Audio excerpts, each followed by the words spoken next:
Hey, good morning, Josh and Abdul. Arthur, how you doing, buddy? Doing well.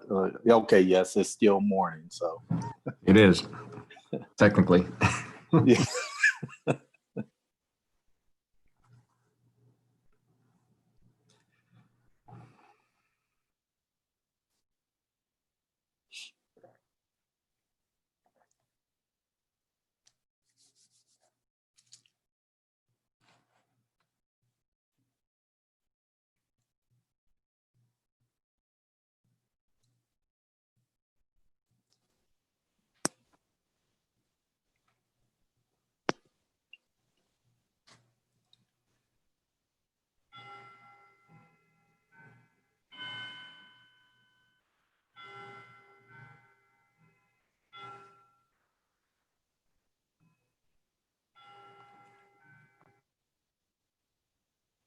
Good afternoon, Paula and Devon.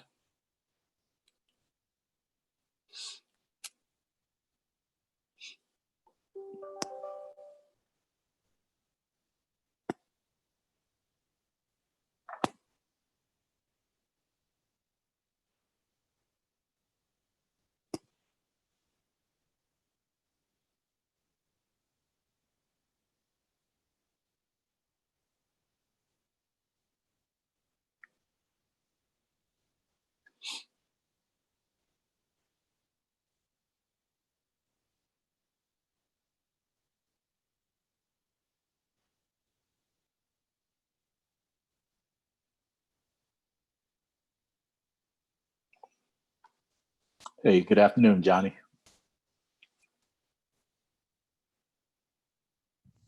How you doing? Doing well, thank you.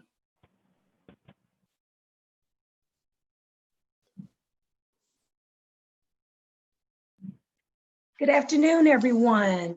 Thank you so much for joining us. I apologize for the slight delay. Let's give PG one more moment. We had a meeting with the other vice chairs of the other subcommittees at noon, and it ran a little long.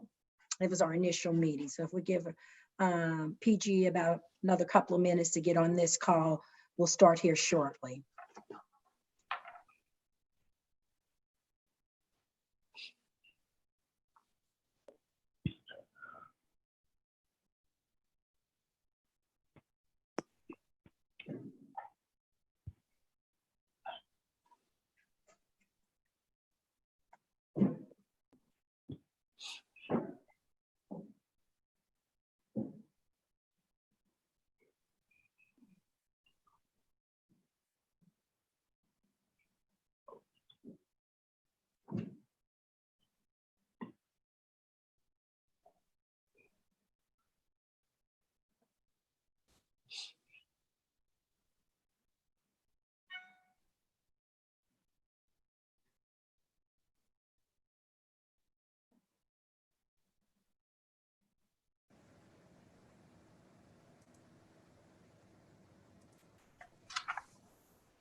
All right, looks like the majority of the subcommittee members are here. PG is joining now, so let's give him one more moment to connect to the audio, and then we'll start off with the agenda and just with some brief introductions for everyone. We really want to make sure that we take the time for this, at least this initial meeting, to learn a little bit more about one another, make sure that we're all comfortable speaking freely with one another and working with one another as we kind of go forward with what I imagine and what I am somewhat intimidated by, a very, very broad topic that we intend to tackle over the next couple of months. So while I'm here in the vice chair role, I am here to listen and take direction as you guys deem fit, and want to make sure that you always understand that not only are your opinions welcome, they are greatly appreciated. And with that being said, I will pass the mic over to PG and then we'll start off with some introductions.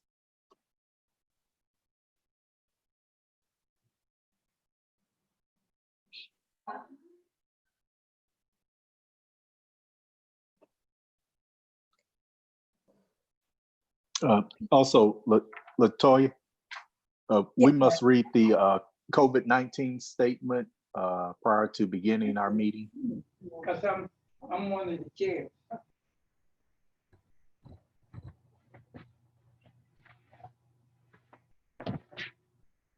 If you can, that's a.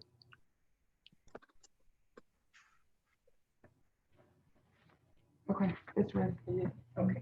Yes, Arthur, I'll get on that. PG, are you, Hello? there you are. Okay. Yeah, here I am. All right. I just had a brief introduction. We were going to allow you the opportunity to introduce yourself. And Arthur just reminded us that we need to start, read the COVID-19 message as well. All right.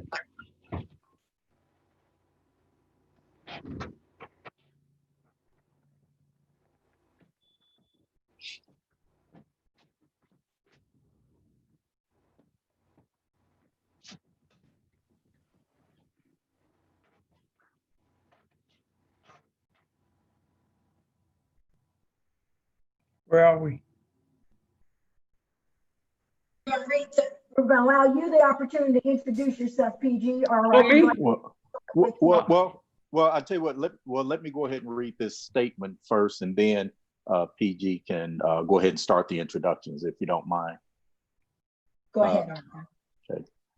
Due to the COVID-19 pandemic, state of emergency, and Governor Beshear's executive orders regarding social distancing, this meeting is being held via teleconference pursuant to Senate Bill 150 as signed by the governor on March the 30th, 2020, and Attorney General Opinion 20-05, and in accordance with KRS 61.826, because it is not feasible to offer a primary physical location for the meeting. Thank you. Thank you, Art. Okay. Go ahead, PG. Okay, yeah, my PG Peoples, I'm president, CEO of the Lexington and Urban League. It's nothing new about that. They've been doing it for 50 years. So, so it's just, as I look around, everybody don't even know who I am. So why do I need to waste your time?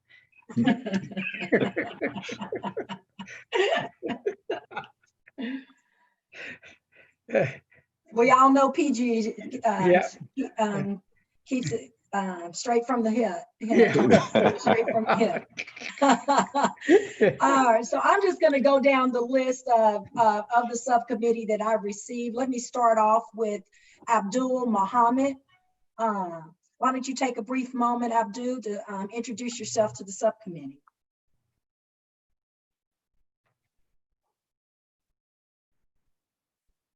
Abdul, you're on mute.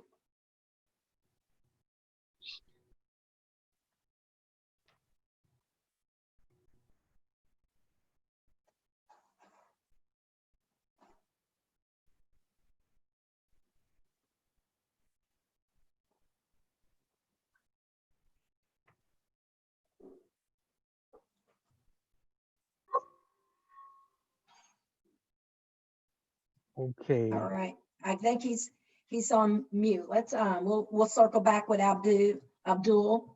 Why don't we move on to Devon Karama? Why don't you take a moment to introduce yourself to the subcommittee? And thank you for participating on this subcommittee. Sure. My name is Devon Karama. I am a hip hop artist and a community activist. I primarily work with youth here in Lexington, Kentucky. I'm just blessed to be here. I don't want to take up too much time either, because I want us to be able to dive into the reason that we are here. Thankful for the opportunity. I know a lot of the people that are part of this subcommittee, and I look forward to seeing what I can bring to the table to further the conversation and hopefully get to some solutions. Thank you, Devon. I think Abdul has taken his mute off. Abdul, we're going to circle back to you for a brief introduction.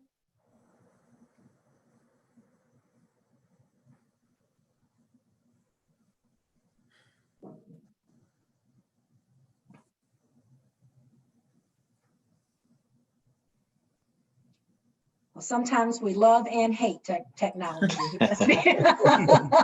must be still experiencing some difficulty. Let's move on with Johnny Johnson. Johnny, why don't you give the subcommittee a brief introduction? Thank you again for joining us. You're on mute as well.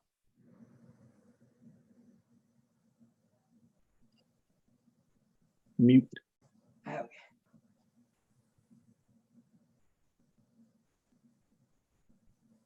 I think Johnny's experienced some technical issues as well.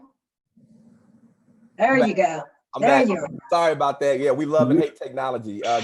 Good afternoon, Johnny Johnson, Vice President for Admissions at Transylvania University. Originally from Chicago, but been in Lexington about 20 years now, and been with Transylvania about 11 years. Excited to be a part of this group, excited for the conversation, and hopefully we can get some things determined where we can have an effect on our community. Thank you, Johnny. I apologize in any advance if I butcher anyone's name. Taryn McZee.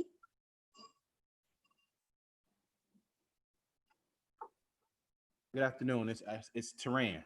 Teran, I apologize. Yes, it's Teran. Vice President for Diversity, Equity, and Inclusion at Bluegrass Community Technical College.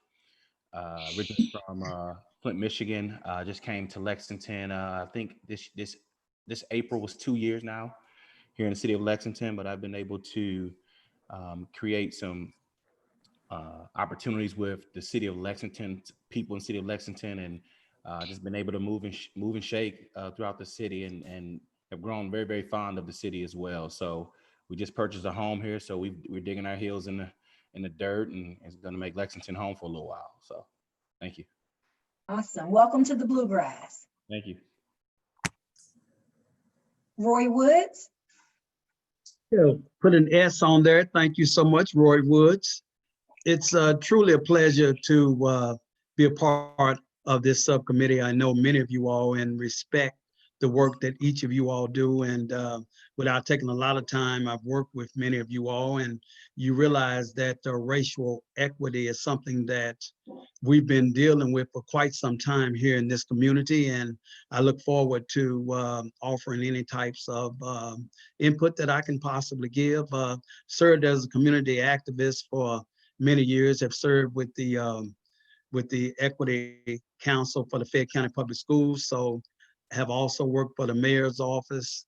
And so just trying to see where we can improve the things that we have done and add to what still needs to be done. So thank you all. Thank you, Roy. Paula Anderson.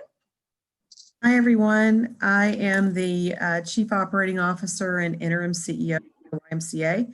I've been with the Y now for about a little over 4 years, but I've lived in the community for over 30. This is home. This is where I've raised my children, and I'm very honored to be part of the conversation. Thank you, Paula.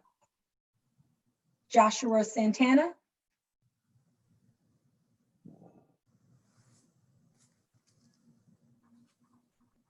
Yeah, I'm sorry about that. Josh Santana, been part of the Lexington community since 1966 when I came to Lexington from the Bronx to study at Transylvania University. Spent a little time in the Navy, came back for law school. I've been practicing law since 1975. I'm in the process of retiring. I tell people I'm mostly retired. My background in Lexington has been as chair of the Lexington Hispanic Association, chair of Central Music Academy, a member of the National Bar Association, and a member of Central Christian Church. Look forward to working with all of you. Hopefully, we can get something of substance accomplished.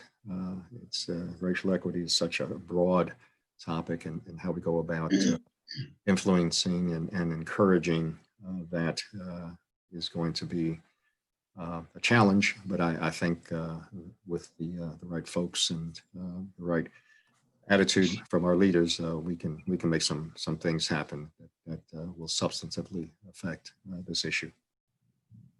Thank you, Josh. We also have joining us on today's call, Gerald Smith, as well as Arthur Lucas. So I'll let each of them give them the opportunity to introduce themselves as well. Go ahead, Mr. Lucas. Oh, thank you, sir. My name is Arthur Lucas. I'm the diversity officer for LFUCG. In reference to this subcommittee, I'll be serving as your liaison with the mayor's office, and part of my duties will be to actually take notes or minutes of the meetings, as well as if we get into discussions and need documents or information, to try to obtain that information for the subgroup as well. Okay. And, I'm Gerald Smith, co-chairing the commission along with Ms. Roz Akins. I just want to use this opportunity to make sure that everyone has received a copy of the one-page document about the name of the commission, the purpose of the commission. Do you all have that? Everybody have that? Okay, good.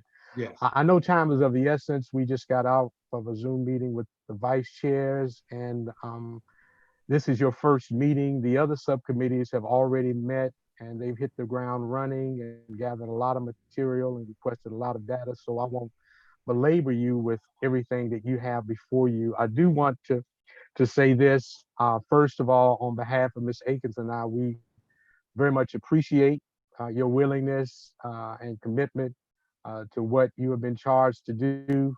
Thank you. It's a lot of work. This train is moving fast, and I want to thank Ms. Mayo and Mr. Peoples for serving as vice chair and really, coordinating the meetings and the discussions and so forth, setting out the framework for your subcommittee.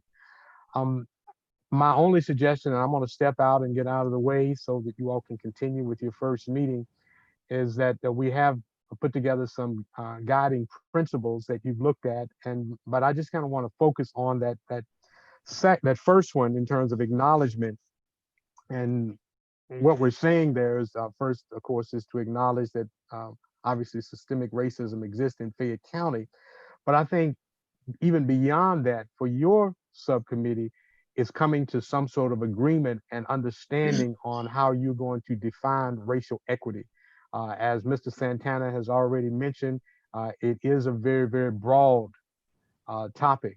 And so it's important that your subcommittee grapple with how you all are going to define racial equity, as well as the sort of solutions that you hope to come out of this particular subcommittee. That's the main thing. And from there, you all have it. You have our support, but more importantly for now, our appreciation. Ms. Mayo, Mr. Peoples can fill you in on everything else, but I'm just going to step out, and unless you have any questions for me right now, we'll turn it over to the vice chairs. Anyone have any questions? Okay, all right then. Well, again, thank you. No question, Gerald, but let me say on behalf of our committee, just thank you and Roz for the leadership that you guys have given to this commission. It's a real important initiative that we're undertaking in this community, and I can't think of having been here as long as I have, I can't think of a more critical time for us to be looking at this issue. And thank you guys for the leadership, and you can count on us. All right, well, thank you. I've had the privilege of working with a few of you on different levels, and you're highly respected, each of you in your own right in this community and what you bring to the table. And so we want you to know that you have our undying support and what you're trying to do. If there are any questions or concerns you have, please feel free to reach out to us, okay? All right, thanks again, everybody, and I'm gonna step aside now. Thank you, Gerald. Thank you, Gerald. I'm gonna try to circle right back to Abdul now and see if he can take some time to introduce himself to the group. Yeah, thanks for that. Sorry, I think my work computer didn't want me to log in, but can you all hear me now? We can. Okay, great. I had to log in.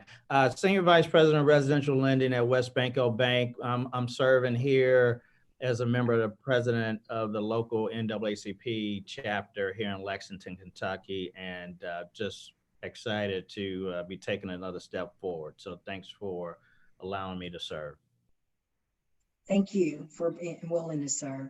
Again, my name is Latoya Mayo. I've been in Lexington, Kentucky since 1994, have raised all three of my daughters here, and Lexington is now home. I graduated from the University of Kentucky and the University of Kentucky College of Law many, many years back, and have been practicing law, primarily labor and employment defense work here in the Lexington community for quite some time. Let's jump right into our agenda.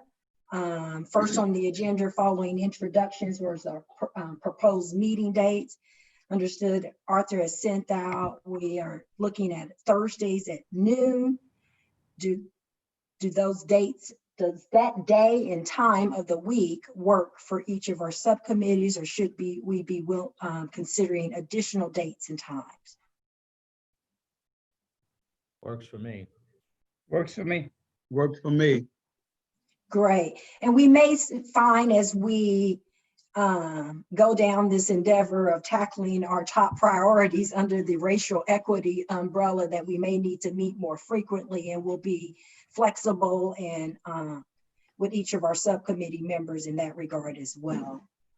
I think at this point, it's probably prudent to go back to the overview that we all received, that one-page guide, and kind of confront the initial obstacle that I find to be quite daunting here is defining racial equity and what we intend to accomplish, or the objectives that we intend to reach under kind of that broad racial equity topic, or I guess committee name.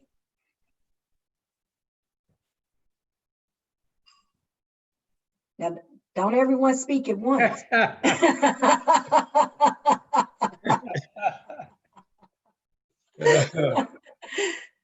I mean, I think we all come from different paths, and we have bring unique skill sets and various experience to the table. So I do believe that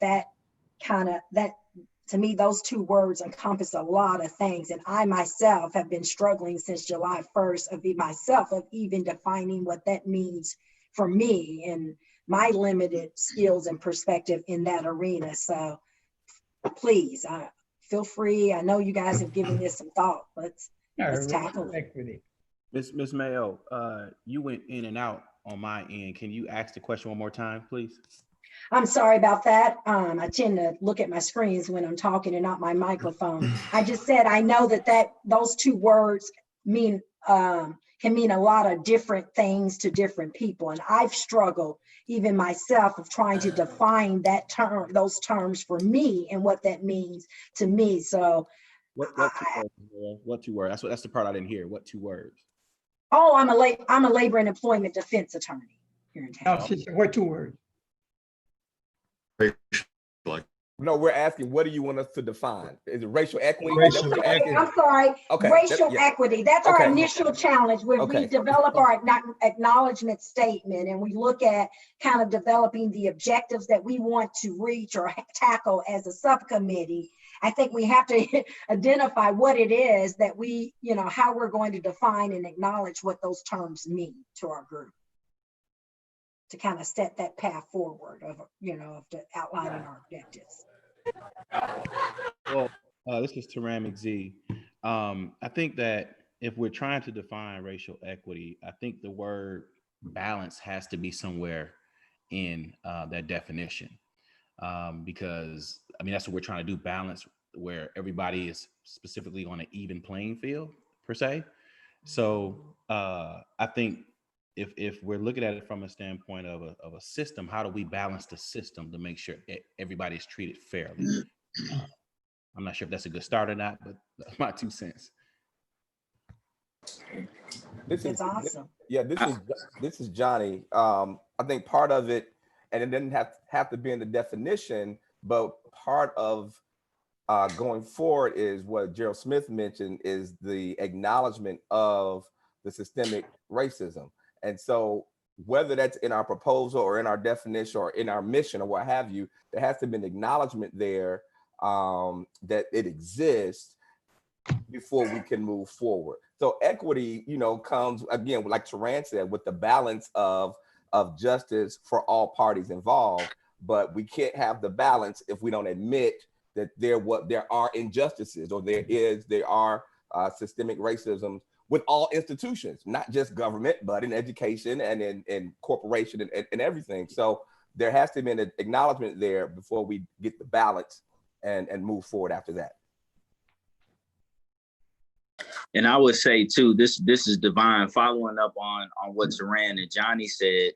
That acknowledgement, I think, comes in the language of school curriculum, intake at jobs. I think that acknowledgement has to be universal in a bunch of different places. But then also I think opportunity should be a part of that definition as well. We just want opportunities. Our community is ready. We've been ready for a while. I just think that in order to tear down some of the walls and misconceptions, and in order for us to get the experience, we need opportunity in creating, whether it's policies or rules and regulations that provide more opportunity. I think that that's an important part of the definition of that as well. So as we look for opportunities, we have to somehow, I guess, that ties into the barriers, that identify those barriers that somehow prevent us from being afforded those opportunities that are the majority counterparts are afforded. So maybe we should also have something, addressing the barriers that prevent us from taking advantage of the opportunities, because we know we're here, we're gifted, we have the skill set, but we're still not at the table. And this is Roy Woods. I would agree wholeheartedly with that, because I think based on what everybody is talking about, we have to look at practices, we have to look at policies and procedures, because you're exactly right. When you look at the barriers, a lot of times those barriers are hidden in the policies and the practices and the procedures. Yeah. Yeah. Yeah, I think opportunity is the sort of the golden word here, that those barriers have to be torn down, and everyone has to be given an equal opportunity to reach their own limits. And we have to look at all the systems, the political, the religious, social, legal, educational. I mean, it's an overwhelmingly complex issue, but given the opportunity, we can all do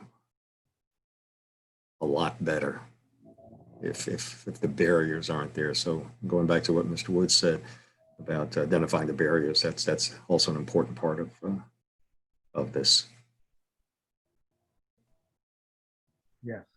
Access and opportunity is because if you don't have that access, that's usually the role that the barriers play. Keeping you from having access. And I've always said, as a people, African American people, we've always proven that when we get that access and the opportunity, we'll take care of the business usually. So.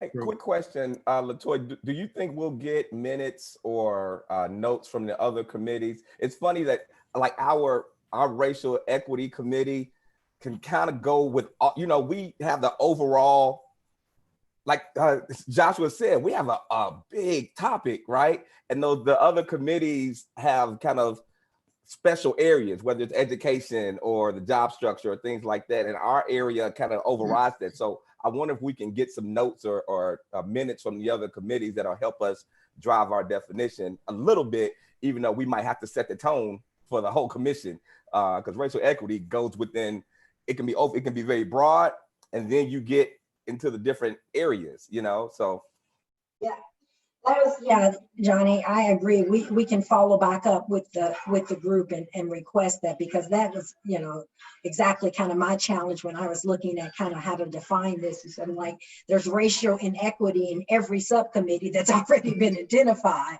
What are we going to do that's different for what they're doing to address the racial inequity within their particular topic?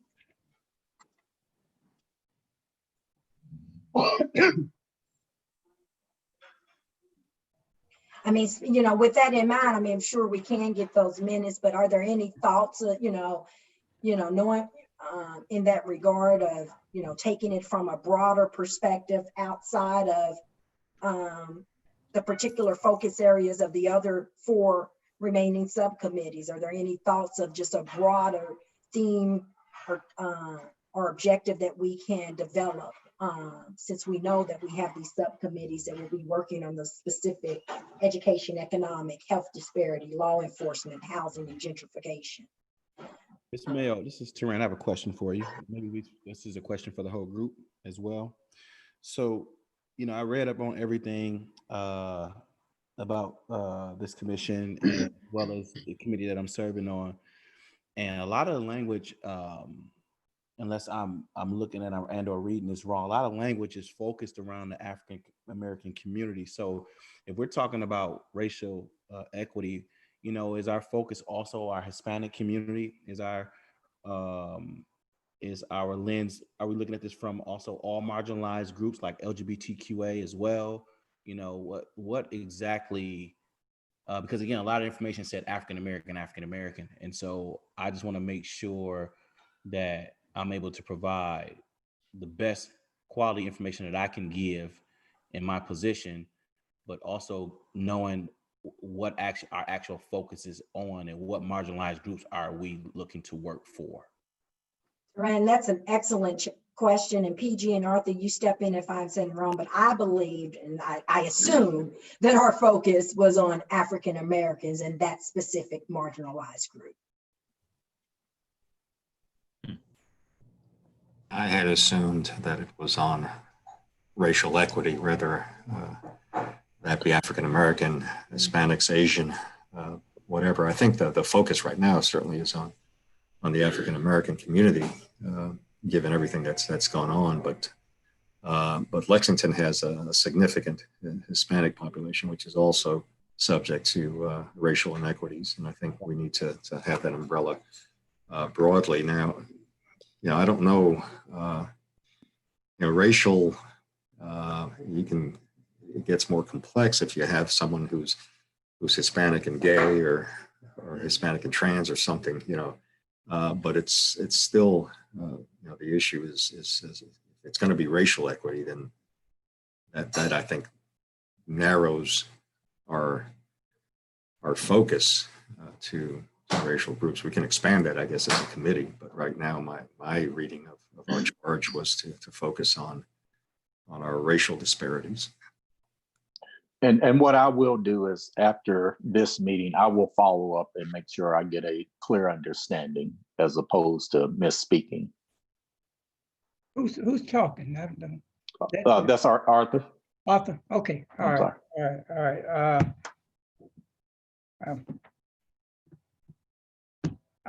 I'm like Latoya. I think most of the emphasis was on African Americans because that's in Lexington. That's the largest minority group.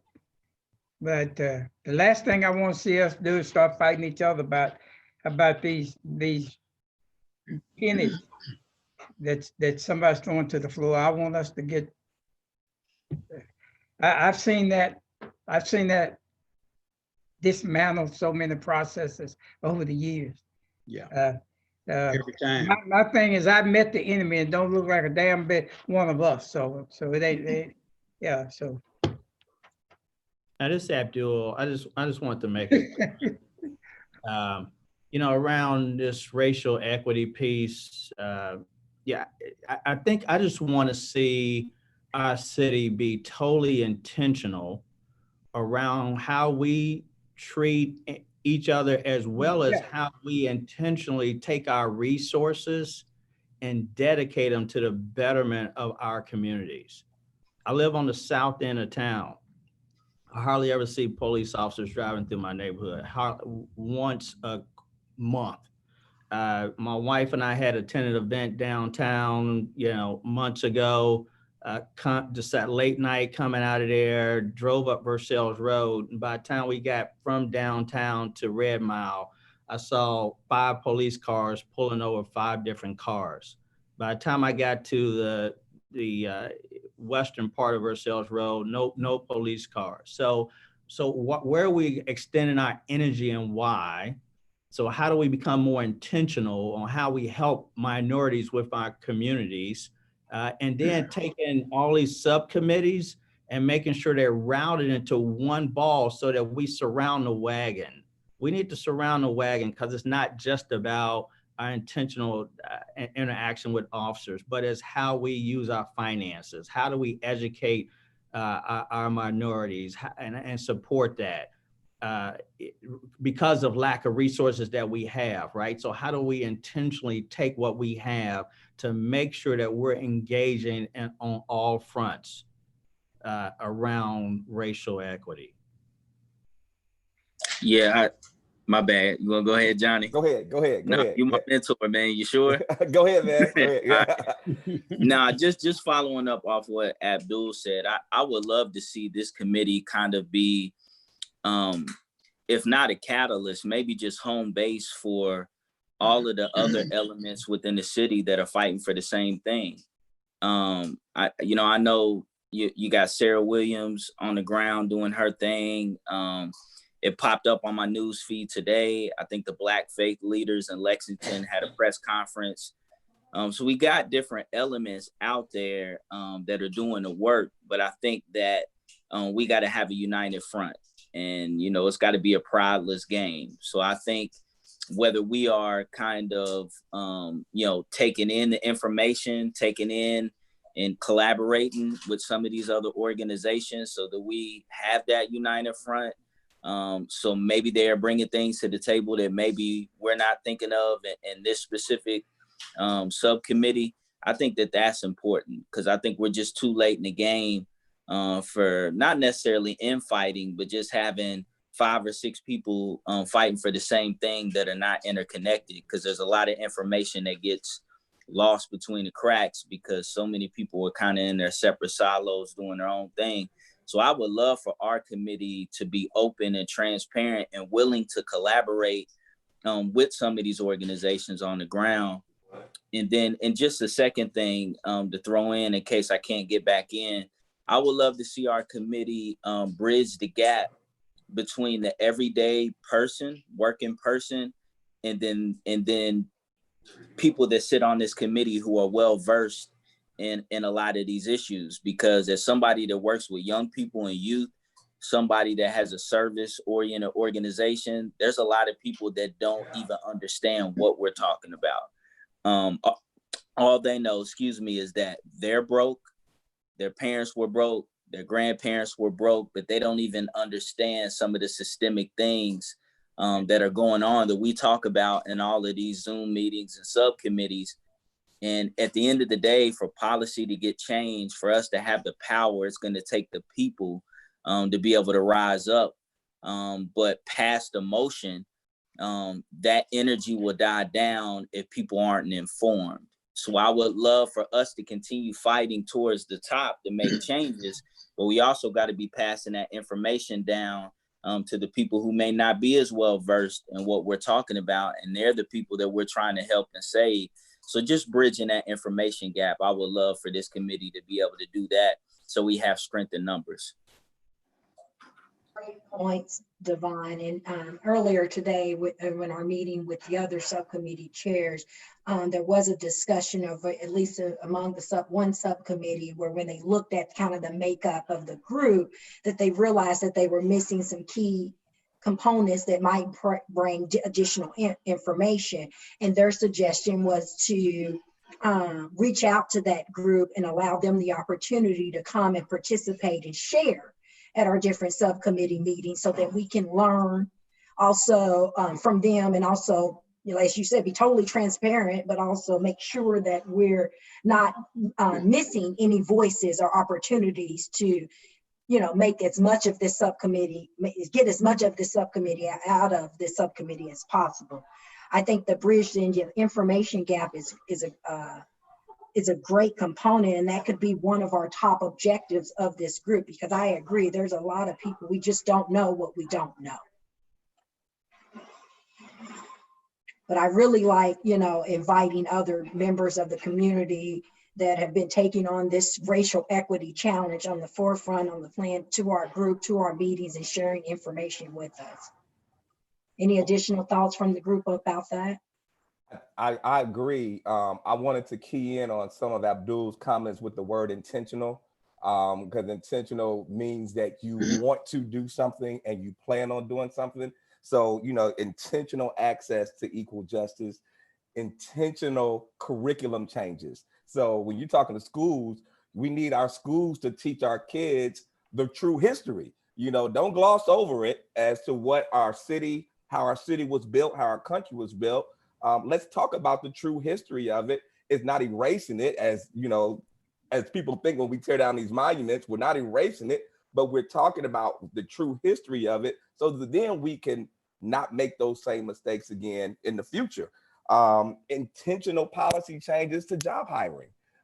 Those things, again, you're making those policy changes so that when your HR office is looking at all these resumes, you know, and Taran, you know about this, there are key things in a resume that people are looking for or not looking for to make these job hires. And then Devon, I agree. We got to bring our kids in on this. We need some students on some of these committees. They're experiencing things that us 40, 50, and 60-year-olds aren't experiencing. And so we need some young voices to be involved, to just talk about what they're seeing in their schools, in the parks, in the communities, because they're going to have a different take on it versus us. You know, we have a history because of, and we're mature about some of these things, but we need some of those young voices to help us formalize what kind of policies and what kind of actions we need to take.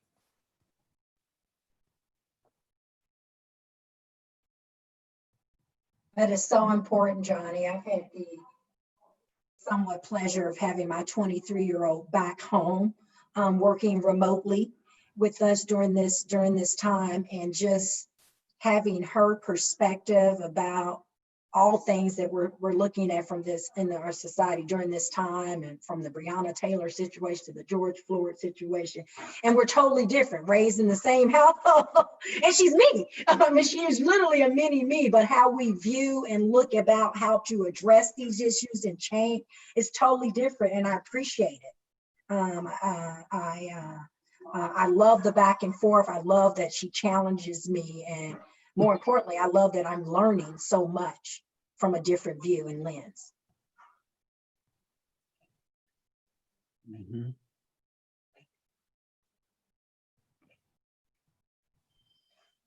If we're going to talk about racial equity, and this is just probably because I've been around so long and dealt with this so much, is that the biggest issue is going to be the obstacles in this community.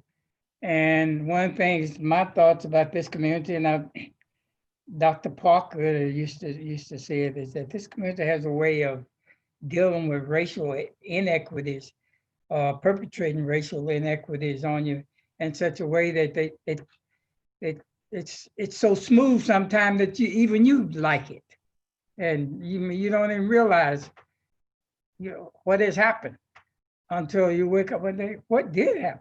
So I mean, it's not the deep South kind of inequities, but it doesn't matter. The pain is still is painful and is devastating. So I'm just saying, we're gonna have to be very candid and with the way we deal with some of the issues and talk about some of the issues. Maybe even some friends that we might have to who run businesses. I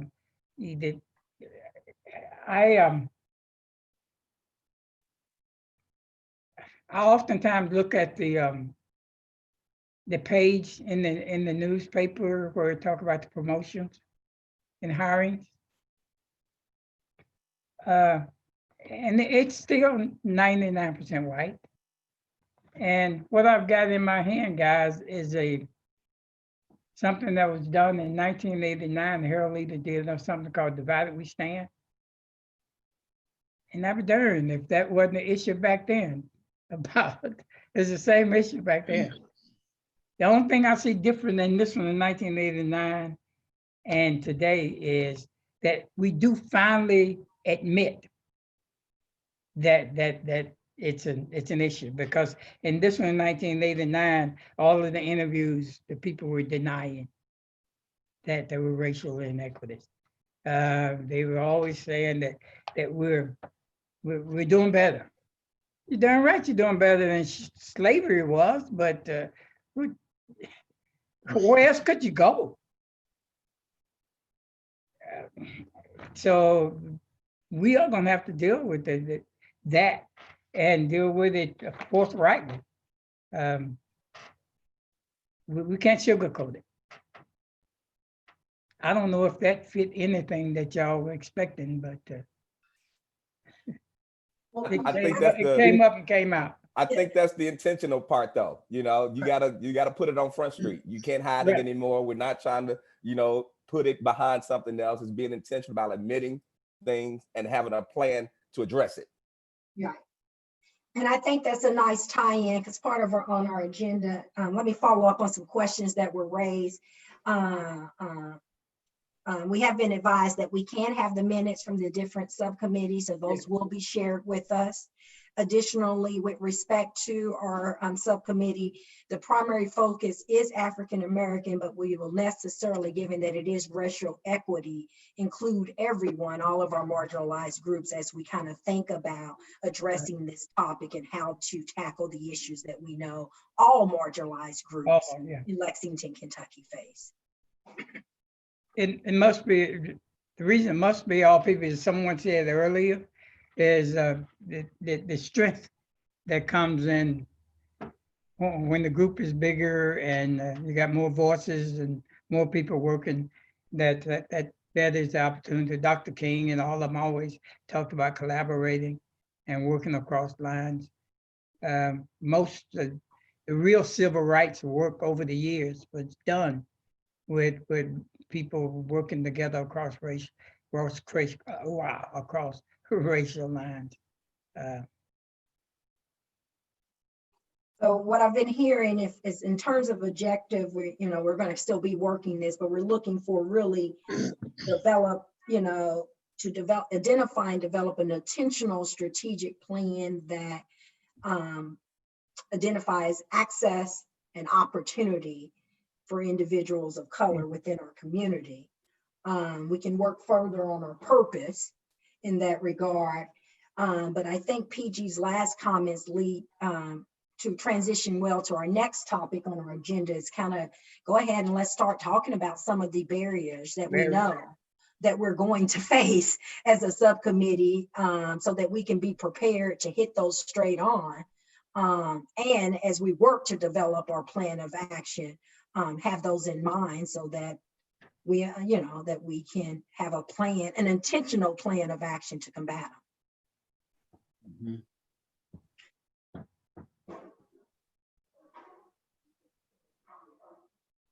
Anybody want to talk about some of the barriers? I think that Johnny said there's so much overlap with our group and the other committees, because for me anyway, the bouncing ball, the gold standard is education. Absolutely. And that's got to be, we have to rescue our children. I want to share, I totally agree with that. And I want to talk a little bit about expectations. When we were caring for children in emergency childcare in the spring, one of the things we did was assist them with their online homework, their virtual learning. And what was astonishing to me was the difference in expectations between children at one school and children in another, and just a third grade class at one school and a third grade class at another school. The expectations were so different based on the demographics of that school. And I've been in this community a long time, and I remember the series that Porter referred to. That was a shocking moment for me to realize that students at one school were not expected to learn at the same level as a student at another school. And my kids went to public schools. That was just a moment for me. It was really a moment for me that a kid at one elementary school in the third grade would have what I would consider kindergarten level homework, while a child at another school at a third grade would have far more advanced work to do. And the only difference was the demographics of the school. Yeah, very true. It used to be so blatant as if the school was on the north or south side of the Mason-Dixon line, which I call Main Street. You're asking me, Porter? No, I was just saying that. I was saying Yeah. it used to be that blatant that if Yeah. it was Well, on the south side, it was that's right. okay. If it was Well, on the north side of that Mason-Dixon line, it was okay that they didn't learn. You know. Right.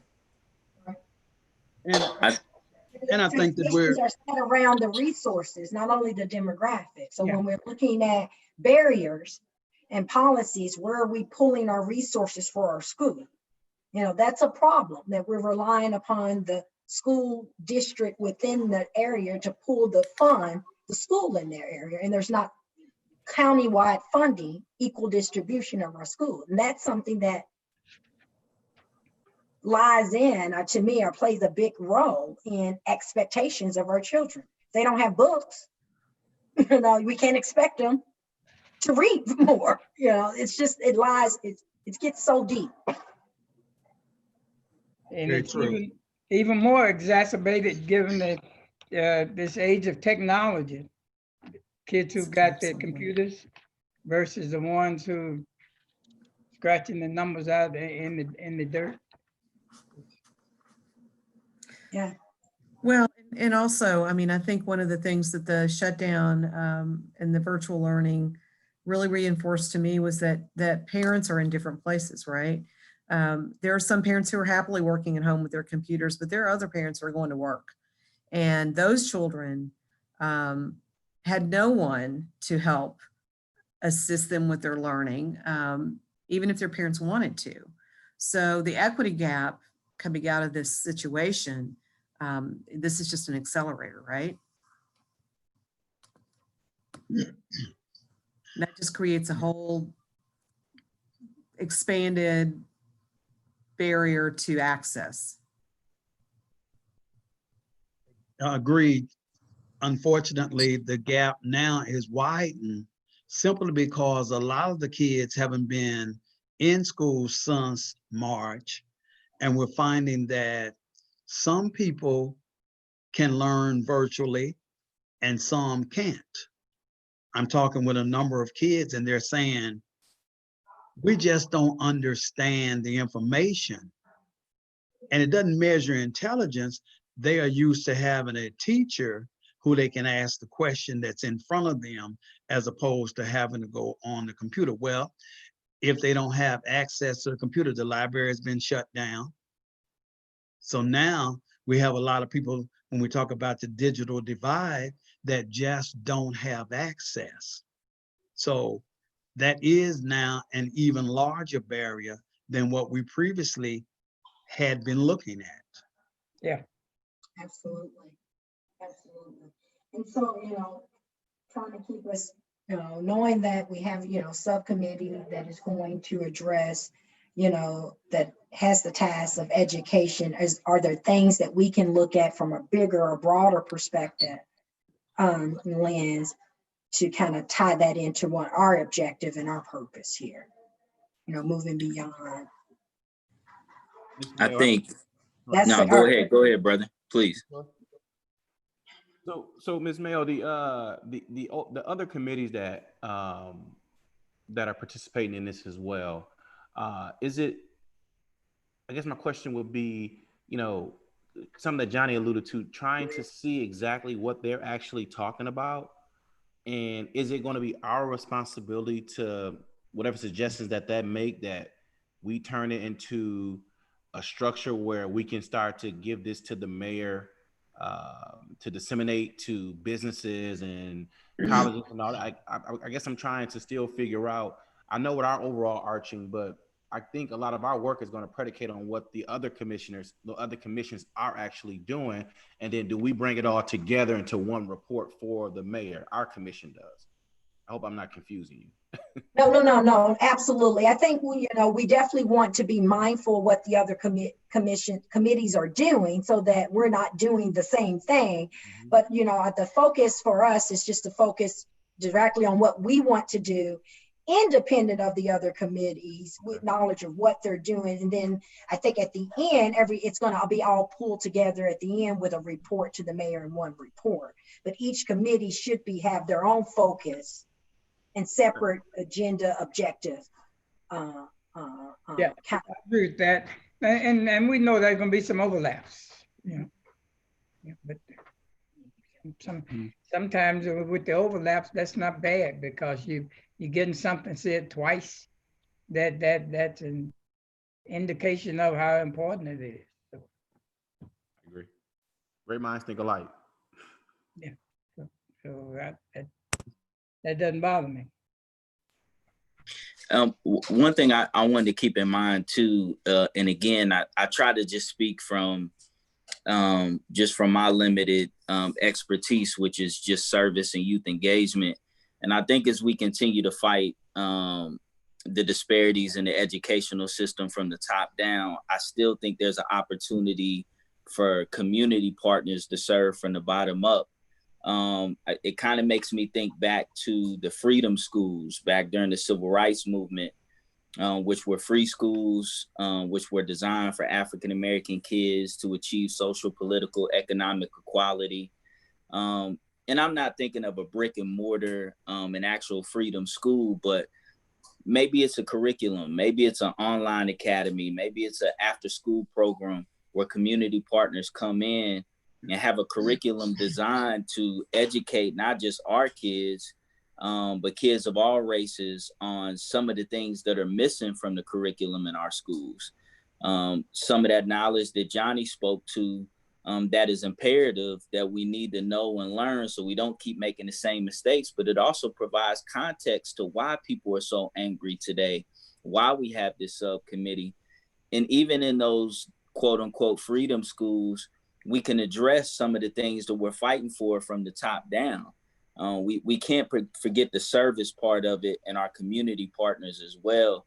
And I think we can do both simultaneously. I think we can create spaces ourselves.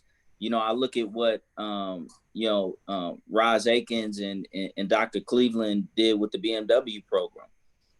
I was essentially a Bracktown kid, and seeing them build that from something that they created themselves, and now you look at Carter G. Woodson, like I feel like we have the power to do some things from the ground up while we're also fighting at the top as well.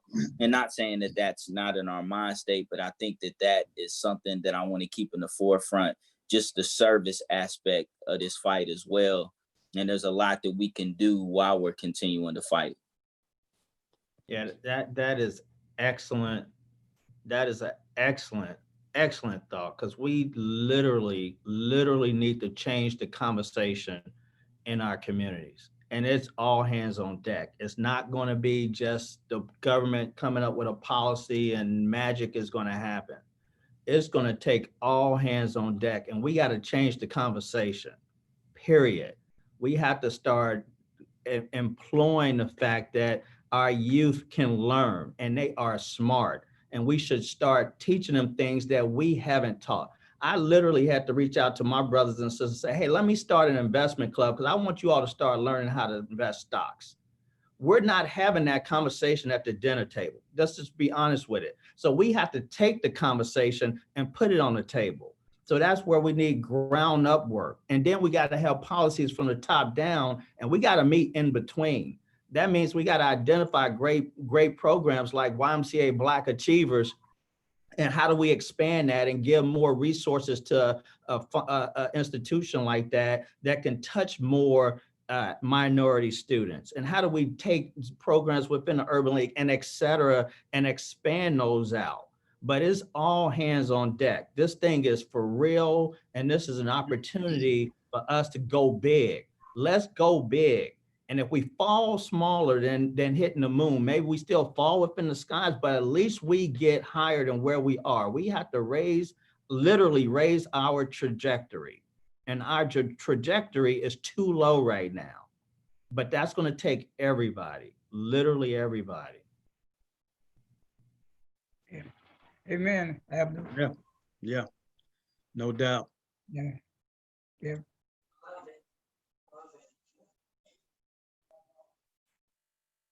So, next steps, can we identify some action steps we can take between now and our next meeting? What maybe kind of discuss what we want the agenda to look like for our next meeting. And in the interim, of course, PG and I will meet and try to take the notes from this meeting and come up with some thoughts and circulate a document with objective and purpose, with our objective and purpose as well, based on our discussion. I don't see our mission as being one of trying to do away with racism. That's not going to happen.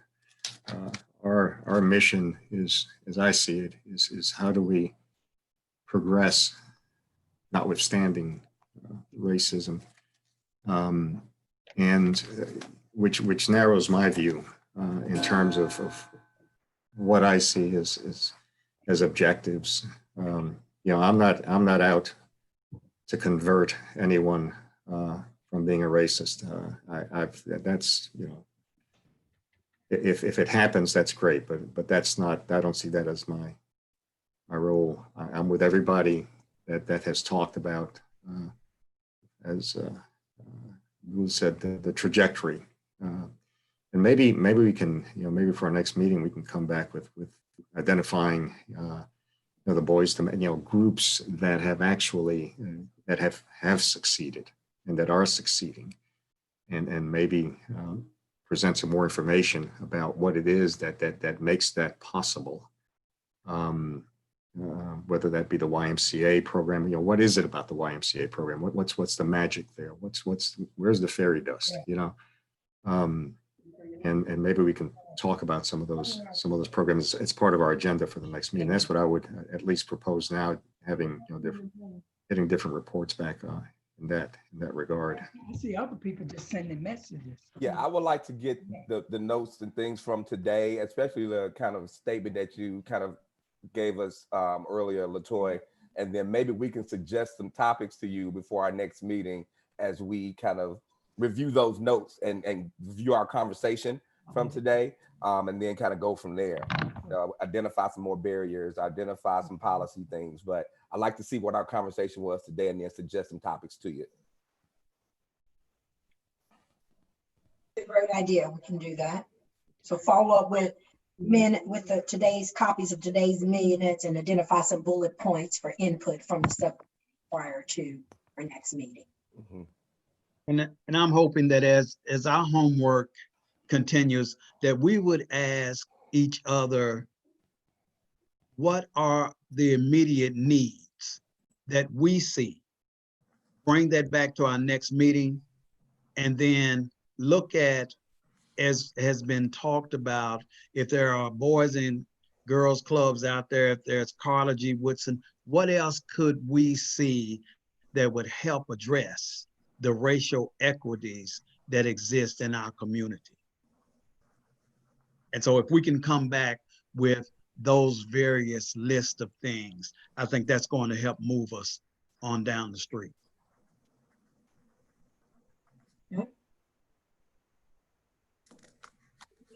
Anything else? I would just say this, just really quick, following up on Johnny and Saran, I do think that there's just a little bit more clarity maybe that could be provided when the notes are sent out, just about the difference between us being a separate committee, or are we the overarching committee that the other committees kind of funnel into? And I heard your explanation and I kind of get it, but then I kind of don't. So I just want to be clear in that. Are we, obviously we're all working in concert, but are we kind of the Megatron that the other, parts are coming and forming into, and then we have to be the overall mouthpiece for the other committees as they pour into us? Or are we just separate from the other committees? So just maybe just some language and a little bit more clarity on that would definitely, I know, help me, and I think help some of the other members. That's right. Absolutely. Yeah. But as I understand it right now, they won't be pouring into us. We're all separate. There will be one big report from each subcommittee that will be prepared by Roz and Gerald to present to the mayor.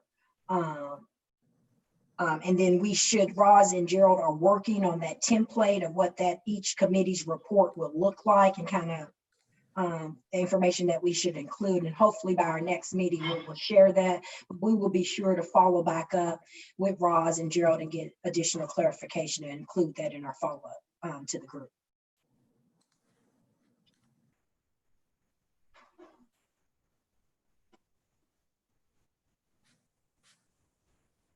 Sounds good. All right. PG? Anything else? Art, did I fail to cover anything on the agenda? No, ma'am, you took care of business. You and PG.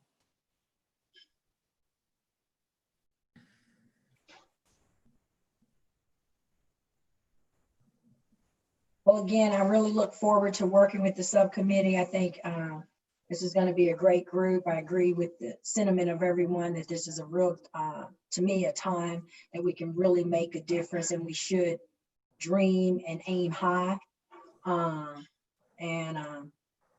identify some real plan of actions that can hopefully bring about change on this topic in our community. And we'll just move forward full speed. Right. Are we on for next Thursday? All right, thank you, everyone. Yes, Josh, I think we're on for next Thursday at noon. Thank you. Okay. Perfect. All right, thank you. Thanks, everybody. All right. Bye. Thank you all. Have a good Good to see you day. guys. Great. Bye.